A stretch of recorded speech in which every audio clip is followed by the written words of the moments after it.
just some brief instructions. As usual, one of the important things to do in meditation is to actually try to understand one's mind better, to understand one's defilements, to understand the problems in the mind, so that we can direct the mind in the right way to actually go deeper than you have gone before.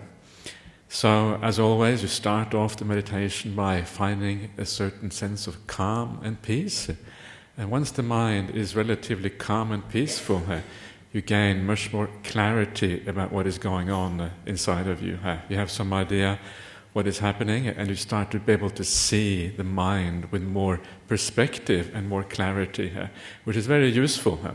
And it's important to use that clarity and that perspective to understand, especially the defilements of the mind, that you can take the meditation to even deeper stages in the future. So this is an important aspect of the path of meditation. This is something that's called vipassana practice, but really I would say that there is no such thing. You can't really divide vipassana and samatha, insight and calm. They're just two aspects of the same process. So what are we looking for? And what we're looking for, the most important of all the defilements, the biggest problem in meditation practice, is always ill will or upset or anger. This is the one that is going to block you more than anything else. So it's good to put a bit of focus on that. So when your mind becomes peaceful, you start to be able to, first of all, to understand the more subtle varieties of this defilement of ill will, and you start to be able to see things, see it in ways and depths that you haven't seen it before. So this is the first thing, actually being aware of it in its more subtle guises, if you like. And that, of course, is the first step in overcoming something, is to be able to even know it's there. Right? If you don't know it's there, you're not going to be able to overcome it. That's the first part. The second part, the second aspect of this kind of insight or understanding of the mind is to be able to understand why these things arise. What are the causes that lie behind? Why does ill will arise in the mind in the first place? And it's fairly simple, and it's laid out by the Buddha. The Buddha gives very clear explanations why these things arise. And you can say that, very generally speaking, is always focusing on the fault of something, focusing on a problem, focusing on something which is not pleasant, which is not nice. That is what gives rise, something which you feel a sense of repulsion towards. That is what tends to give rise to ill will. That is a general aspect, but it's also very important to look at these things in more specifically. Generally speaking, that's great, but specifically, what are the problems that you have in your life? What are the things for you that give rise to these things? And you will see, as always, there are certain, perhaps people or certain situations or certain things that tend to trigger these emotions in you. And when the mind becomes peaceful, you can start to see the causality at work, right? You focus on one thing, that leads to a certain defilement. And it's quite obvious how these things come about. It starts to become very clear. And once you start to see the thing that gives rise to these things, then of course you can do something about it, right? So if it is people who gives rise to these things, certain people, then you can start to focus on the good aspect of those people instead. And this is one of the, I think, very powerful pieces of advice given in the suttas, given by the Buddha, in this case by Venerable Sariputta, that the idea of, people are complex, they have many aspects to them, and if you develop looking at the good side in people, and in a place like this, in the Buddha society, there's a lot of goodness to be seen, right? There's so much virtue, so much kindness around. And just by developing that idea, remembering that, then when you come down to your meditation practice, as soon as you start to see the dangerous type of perception focusing on the negative side, you can shift your focus over to the good side because it's so prominent and it's so powerful and it's so strong. It's easy to do. When there's a lot of goodness around you, it's not so hard to do that. So this is like one of those tricks that it's actually quite simple, right? Once you understand how this all works, it's quite simple. It's just a matter of persevering in doing it again and again until it really starts to bite in the meditation practice. And then sometimes there is an alternative technique also spoken of in the suttas, and this is where you find it hard to see anything good in a person, and then you use the idea of compassion instead.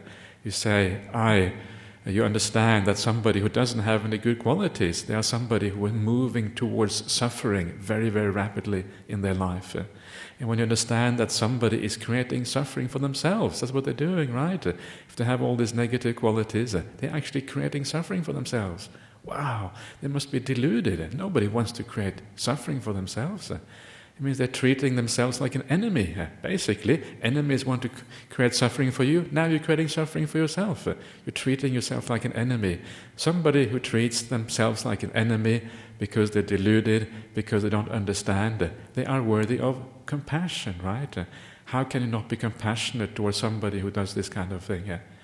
They're just like a sick person, it says in the suttas. Somebody who's sick, who doesn't have any medicine, doesn't have any nurse, doesn't have anyone to look after them. They're just like in a desert all by themselves. And if you meet such a person, how would you feel?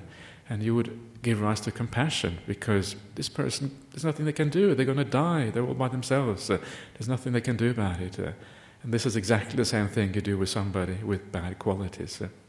So please use this opportunity of meditation for these kind of insights, if you like. Understand yourself. What are your problems?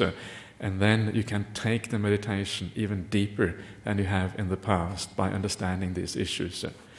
There's more than just ill will. There's other defilements as well, but ill will is, I think, by far the most important one. Okay, so let's try some meditation in practice.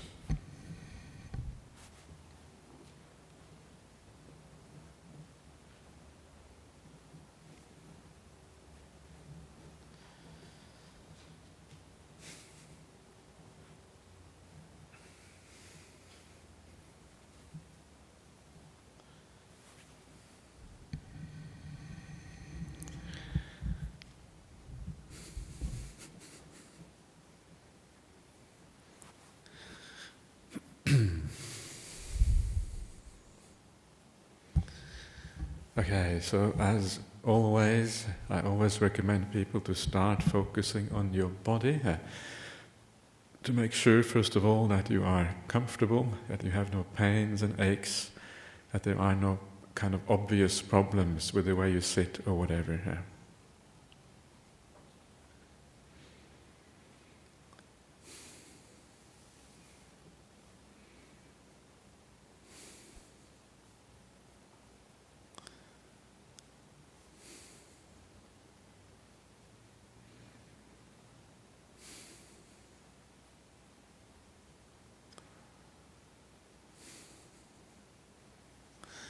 And then continue the focus on the body to make sure you have no tensions or tightness anywhere. And by moving in this direction, by feeling the body, making sure you get rid of all the tensions and all the tightness, you're actually working on the mind. It's the mind that you are relaxing in this way, because it is the mind that controls the body. So just sweep the body for a while, feel the body. And wherever you find there's anything which isn't quite at ease, just stay with that and relax it. Take a few deep breaths, send a bit of metta there, and allow yourself to relax.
And just stay with the body. See if you can take the level of relaxation deeper than what you have before. And as you take that level deeper, you find the mind becomes more at ease and more relaxed. And gradually it's as if the meditation takes place all by itself. So keep on focusing the body on the body. And as you do that, send a bit of metta to yourself and allow your body to relax. Thank your body, thank you for all your services, all you have done for me over all these years. Now it is my turn to look after you. May you relax, may you be at ease.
And the idea here is just to become so relaxed in the physical body. It is almost as if the body becomes like a light tuft of cotton, something which doesn't matter anymore, something which fades into the background, something which feels really just so nice and so at ease. And if you can get there, then it is almost as if the meditation and the mindfulness happen all by themselves.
And as your body fades completely into the background, it's as if mindfulness takes over all by itself, because the present moment becomes quite pleasant.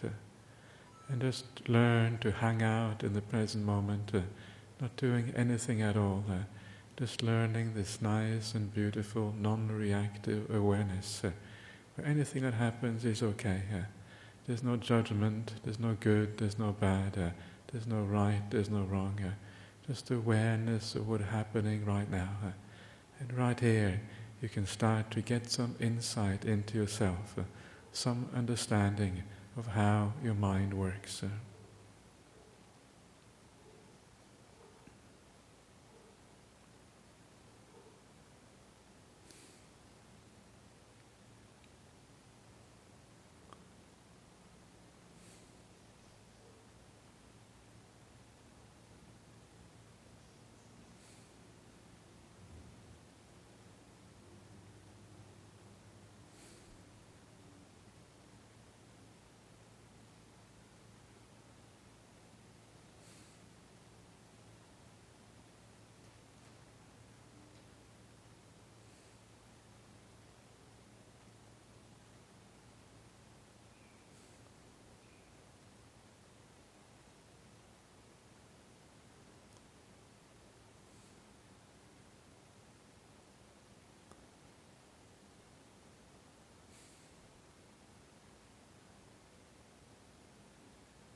as you do this kind of practice, don't try to analyze too much or try too hard to see what is there. Just stay with the present moment. And as you stay with the present, any insight, any understanding, any causality that you might see, just allow it to happen by itself. Don't look for it, but allow it just to happen as a consequence of being in the present moment.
We are now coming to the very end of the meditation.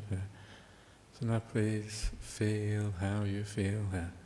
Has your mind state improved? Have the good qualities gone up and the bad ones declined? And if so, ask yourself why this has happened.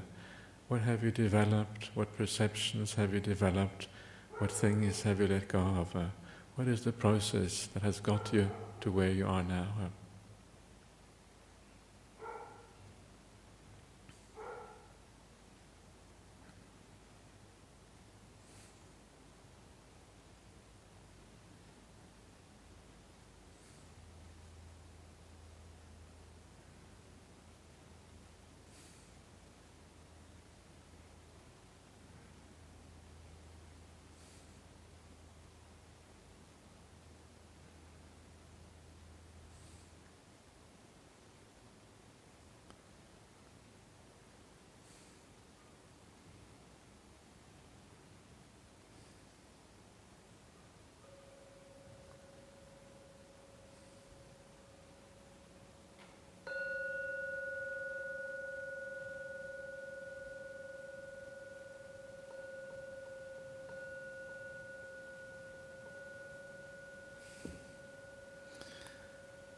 Okay.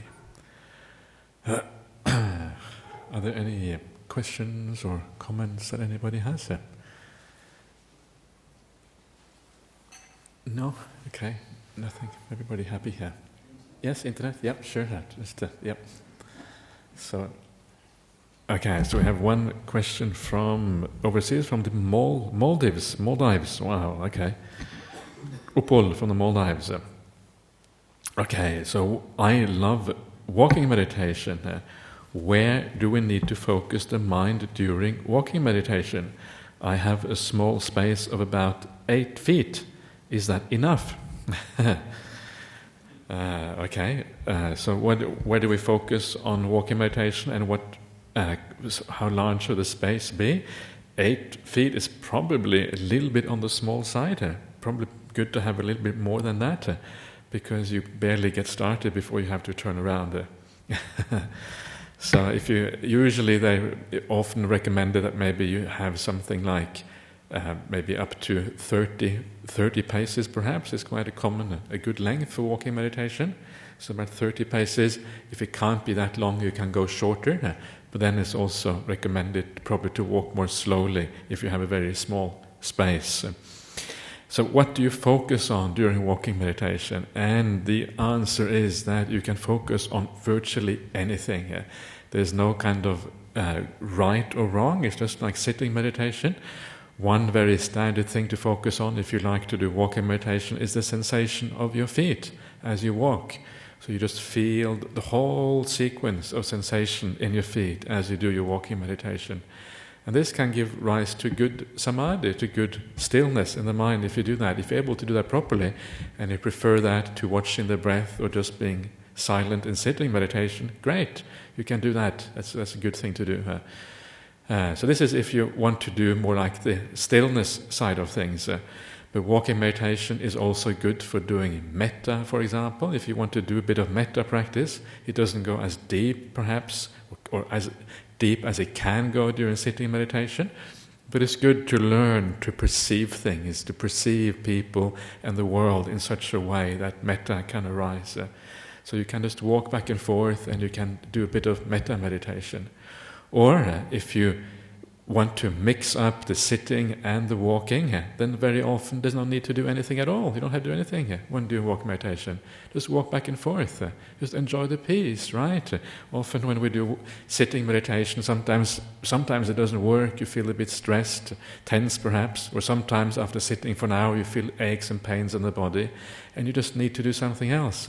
And sometimes don't need to do anything. Just walk back and forth and just enjoy the peace, right? If you're in a nice environment like jhana grove or whatever, just feel the peace around you, feel the nature, and you're actually inclining the mind in the right direction. Anyway, that's all you really have to do. And so with so many things, it depends on what you need. That is the right focus in the walking meditation. What is that you require? Do you require just to walk back and forth a bit to relax your sore joints, or do you really want to get into your meditation? What is it you want to do?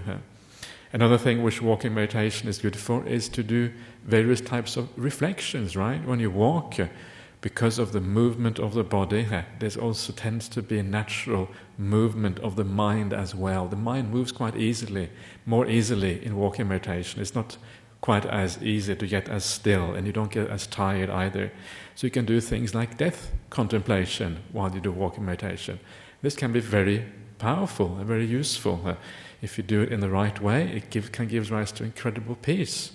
If it makes you feel uneasy, please don't do it, but if you do it in the right way, it can be very powerful. Or you can do some of the other reflection that the Buddha recommended. All the things beloved and pleasing will become separated from me, right? It's one of those great reflections. Everything must pass away. All people, all friends, all family must eventually die. My own body will eventually pass away and disappear. Everything that I own will disappear. Another powerful reflection. And these two reflections, two last ones I was mentioning, are very good for giving a sense of a detachment from things, right? If everything must be separated from you, how can you can't really attach so strongly anymore. Anything you have to give up. If you're going to have to give up something tomorrow, or if you know that your house is going to burn down tomorrow or something, then of course you don't attach so strongly to it anymore. So these kind of standard Buddhist reflections on life are very useful. We can do that during walking meditation. So lots of possibilities. It really depends on what you require and what you need. So you have to take that responsibility for your own meditation practice to know what is required at any particular time. Okay, anything else anybody would like to add or say or anything? Everybody happy? Yes, sir. Hello. I'd done meditation about 15, 16 years ago. This is the first time I started doing it again. The biggest problem that I got is every time I'm trying to focus present now, my mind goes back and forth in the past. And now, for an example today, I'm trying to focus on the dog barking. Yeah. Because it's in the present. Okay. But my mind keeps going back and forth in the past. It's just does not stop. Okay. What can I do just to... I know it's not easy thing to keep the mind still in one place. Yeah. I'm trying to focus on like the simplest things, like a dog barking, it's a present thing. So what is the simplest way that you can try to keep it still? I know it's not hard. It's not easy. Patience is the best way. Patience. You just sit there. This is the thing about being passive in the present moment. The reason why you're thinking into the past is that you're not being 100% passive. If you're really completely passive, the mind stops running into the past and the future. It's like the thought starts to arise, but because you're observing, because you're aware, because you're passive, it almost dies down again as soon as it starts to arise. So just be passive. And this is what it is about learning to be mindful. First of all, you find the comfort in the present moment. This is what all the body awareness is about, finding that comfort. When you find the comfort, the present moment tends to become relatively pleasant. When it's relatively pleasant, it's more easy to be mindful. Then with that awareness, that awareness is usually enough for the mind not to be allowed to run too far into the past or too much into the future, too much fantasizing. Just stay with the awareness.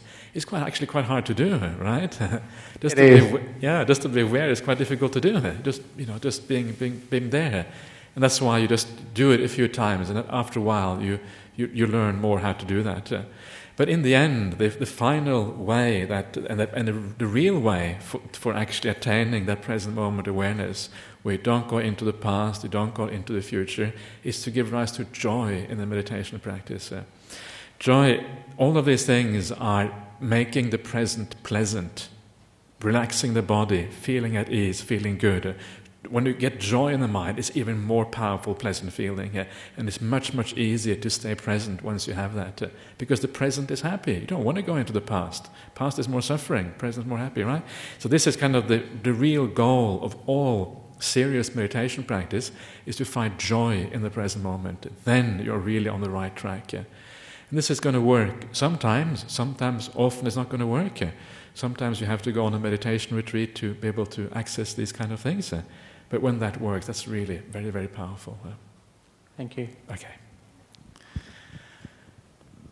Okay, so let's pay respect to the Buddha Dhamma Sangha.